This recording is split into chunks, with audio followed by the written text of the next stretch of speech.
RTO अधिकाऱ्याला खासगी इस्माच्या माध्यमातून 3 लाखांची लाच घेताना अटक। जळगाव इथं छत्रपती संभाजीनगर एसीबी पथकाची कारवाई। प्रादेशिक परिवहन कार्यालयात छत्रपती संभाजीनगर लाचलुचपत विभागाच्या पथकानं सापळा लावत मोठी कारवाई केली आहे। प्रादेशिक परिवहन अधिकाऱ्याला खासगी इसमामार्फत 3 लाखाची लाच घेताना अटक करण्यात आली आहे। सदर कारवाई मेहरून तलाव परिसरातील एका अपार्टमेंटमध्ये झाली। घटनेप्रकरणी दोघांना ताब्यात घेण्यात आले असून त्यांच्यावर MIDC पोलीस स्टेशन इथं गुन्हा दाखल करण्याची प्रक्रिया सुरू आहे। दीपक अण्णा पाटील वय वर्ष 56 असं या अधिकाऱ्याचं नाव असून त्याच्यासह खासगी इसम भिकन मुकुंद भावे वय वर्ष 52 राहणार आदर्श नगर जळगाव या दोघांना मेहरून तलाव जवळील लेक अपार्टमेंट मधील प्लॉट नंबर 3 इथं ताब्यात घेण्यात आलंय।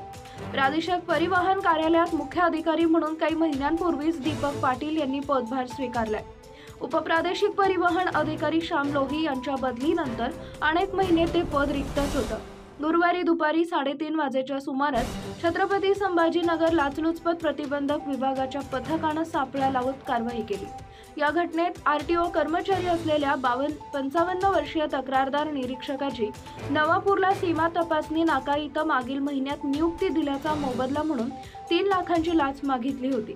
पडताळणी अंती खात्री पटल्यानंतर छत्रपती संभाजीनगर येथील लाचलुचपत प्रतिबंधक पथकानं सापळा लावून कारवाई केली। या बदली संदर्भात प्रादेशिक परिवहन अधिकारी दीपक पाटील यांनी भावे यांच्या नावाच्या खासगी इसमाच्या तक्रारदारामधून माध्यमातून 3 लाखांची लाचेची मागणी केली होती। याची माहिती तक्रारदार अधिकाऱ्यानं छत्रपती संभाजीनगर विभागीय लाचलुचपत विभागाला कळवली होती। क्राईम वार्ता न्यूज।